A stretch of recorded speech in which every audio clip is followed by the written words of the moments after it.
Yeah, that took 20 minutes for me to make it home. Yet for whatever reason, steak tartare is one of those dishes that people are too afraid to try making themselves. And I'll be honest with you, I can't understand why. It takes zero technique, could be made in under 30 minutes, and is way simpler than people think. Way simpler. Trust me, have you seen the name of my YouTube channel? My lazy ass would know. And despite all this, people will go to restaurants and spend 30, 40, 50 bucks for a plate of this stuff. That's crazy. So today, I'm going to show you how I make my steak tartare. But the beauty of this dish is that it's totally editable to best suit your palate. You want to omit some ingredients that I'll be adding? Go right ahead. You want to add some others? Feel free, I'm not going to stop you. But without further ado, let's get into this. All right, guys, for this recipe, we'll be starting off with the humble shallot. This guy actually plays a big role in this dish as it is used in two ways, both fried and raw. So cut off the top and bottom and split down the middle lengthwise, then simply just peel like so. Repeat this process with as many shallots as you want. You need about 4 shallots for frying and 1 to throw in raw, though I always cut a few extra to fry and keep for another dish. Trust me, it's worth it. Next, take out your finger slicer, also known as a mandolin, and begin slicing all of your shallots except for one. If you don't already have one of these, no worries, you can just cut them as thinly as you can with a knife. Either way though, get ready for your eyes to water like crazy. Next, fill up a pot with about 2 inches of neutral tasting oil. I personally use avocado oil, but just because that's my favorite, go with whatever you like. Take those shallots and throw them in, yes, into the cold oil, and set the heat to high. Once it starts to bubble, lower the heat to medium, and at this point, it'll take about 15 to 20 minutes for them to get golden and crispy. So in the meantime, let's set our sights elsewhere. Preheat your oven to 400 degrees Fahrenheit and start slicing your bread. You want to do it at an angle like this to get more surface area, and also because it looks fancier. Go as thick or thin as you want, I don't really care. Lay them out on a baking sheet and lightly brush them with olive oil. You can also season with salt and pepper if you want, but I'll be honest with you, I was just too lazy at this point to be bothered with that. Throw your bread in for about 5 to 10 minutes, and now it's time to start dicing. For the shallot, the best way that I know how is to cut vertically like this, then down the middle like so, and then just chop. Easy.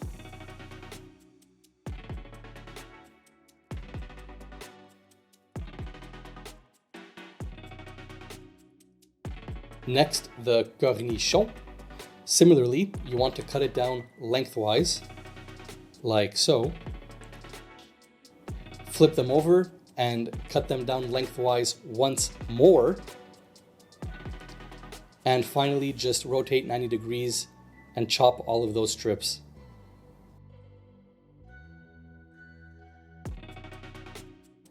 Next, I personally like to throw in a touch of kimchi. This ingredient is especially optional, but it adds a nice hint of fermented pepper that I really enjoy. You want to chop it up like this, rotate and chop some more till it looks something like this. Moving on to chives. I mean, this part just speaks for itself. Cut them nice and thin.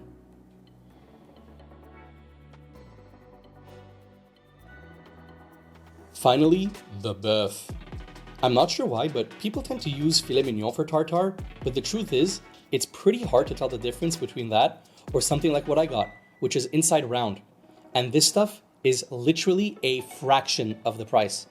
This 300-gram piece, which is enough for 2, was 13 Canadian dollars. As long as it's a lean cut, you're fine. But since we're eating this raw, make sure to go to a butcher for this. That guarantees that the meat is fresh.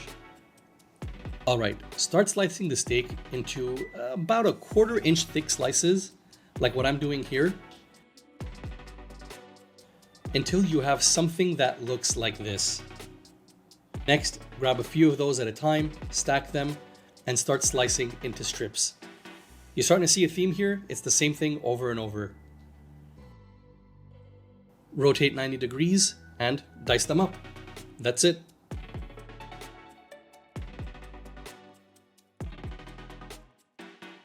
Rinse and repeat this process until you've cut your whole steak. Okay, by this point, your shallots should almost be ready, so keep an eye on them for the last minute or so, as these guys can burn quickly and they get bitter, and that sucks. So once they're golden, take them out about one shade of goldenness before you normally would, since these guys continue to cook. Lay them out on a plate or baking dish lined with kitchen paper and salt those bad boys immediately. Pat them dry, and I actually also make sure to spread them out so they don't steam and get soggy. We definitely don't want that. All right, it's time to put everything together. Throw in those 300 grams of beef and add 1 egg yolk per 300 grams of beef, so scale accordingly. Throw in 1 diced shallot, 2 to 3 cornichons that you diced up, a nice healthy drizzle of some good quality olive oil, and some freshly cracked black pepper. Don't forget that beautiful kimchi, and finally go in with your chives. I actually always tend to put a bit less of everything because I can easily add more, but once things are mixed in, they're impossible to get out. So always keep that in mind. And actually at this point, I got so excited that I almost forgot to add some Dijon mustard. You want to add about a tablespoon of this stuff as well.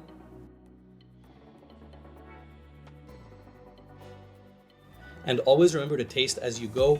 In this case, I actually realized that it could use a bit more olive oil and mustard, so I made sure to add some. And even decided to add some of the pickling liquid as well, as some acid really brightens up this whole affair. Now, I'm new at this, so cut me some slack, but I totally forgot to film myself adding some salt, but do that. Add some salt to taste. Okay, time to plate. If for whatever reason you have a ring mold, now is the time to let it shine. Use it. But if you don't worry. You could simply just throw the tartare straight onto the plate and go to town, or use some aluminum foil shaped into a ring mold. That also works. The important thing is to pile up the tartare nice and high and top with those stunning fried crispy shallots. Oh dear Lord, look at those. Sorry, I got a little carried away. And finally, add your bread.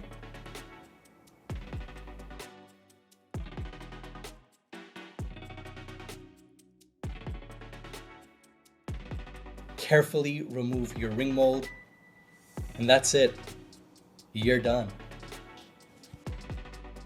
And guys, we've just made arguably the best steak tartare ever. I think it's about time we cut to some sexy B-roll, don't you?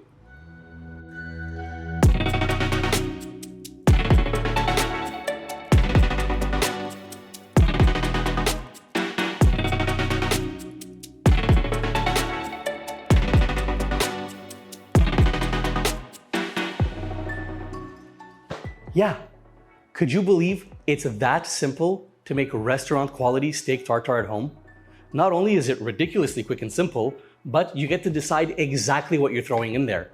You're not at the mercy of the restaurants, and that's a huge plus.